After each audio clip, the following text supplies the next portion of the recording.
तुझ्यासाठी वस्ती देई, तुझ्यासाठी दिशा या दाई. या पुढे हे स्वत्वार पिले घेई.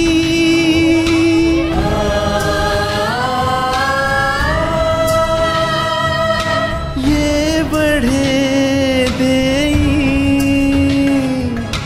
प्रभु तू माझा, प्रभु तू माझा प्रिय बंधू स्वामी राजा, स्वामी राजा. प्रभू येशू ख्रिस्ताच्या सर्वश्रेष्ठ नामात आपणांचं अभिवादन. पवित्र शास्त्र बायबलमध्ये 144व्या स्तोत्राच्या 3ऱ्या वचनामध्ये असे म्हटले आहे, हे परमेश्वरा, मानव तो काय की तू त्याची आठवण ठेवावी, मर्त्य मनुष्य तो काय की तू त्याच्याकडे लक्ष पुरवावे. परगावात, प्रवासात, सार्वजनिक कार्यक्रमात आपल्याला ओळख न देणाऱ्या लोकांचा तुम्हाला अनुभव असेलच. त्यांनी ओळख दिली नाही तर आपल्याला किती वाईट वाटते. आमचा स्वाभिमान दुखावला जातो व आम्हीही त्यांना ओळख देण्याचे टाळतो. मातीच्या घडलेल्या मानवाचे सामर्थ्य व अस्तित्व अत्यंत मर्यादित आहे. तरी तो आपल्या निर्मात्या सर्वसमर्थ देवालाही ओळखत नाही व आपल्याच धुंदीत जगतो. उलट तो परमेश्वरापासून दूर राहण्याचा प्रयत्न करतो.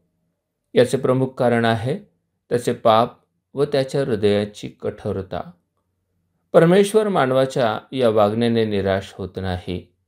उलट तो म्हणतो, मी परमेश्वर आहे, असे मला ओळखणारे हृदय मी त्यांना देईन. ते माझे लोक होतील व मी त्यांचा देव होईन, कारण ते आपल्या मनापासून मजकडे वळतील. तो असेही म्हणतो, मी तुम्हास नवे हृदय देईन, तुमच्या ठाई नवा आत्मा घालीन, तुमच्या देहातून पाषाणमय हृदय काढून टाकीन व तुम्हास मांसमय हृदय देईन.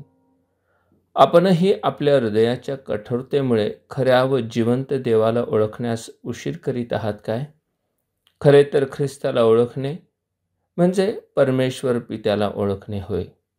ज्या ख्रिस्ताने आपल्याला तारण मिळावे म्हणून मरण सहिले व पुनरुत्थित होत सार्वकालिक जीवनाचा मार्ग प्रशस्त केला, त्याच्यावर विश्वास ठेवून आपणही देवाची लेकरे बनू इच्छित नाही का?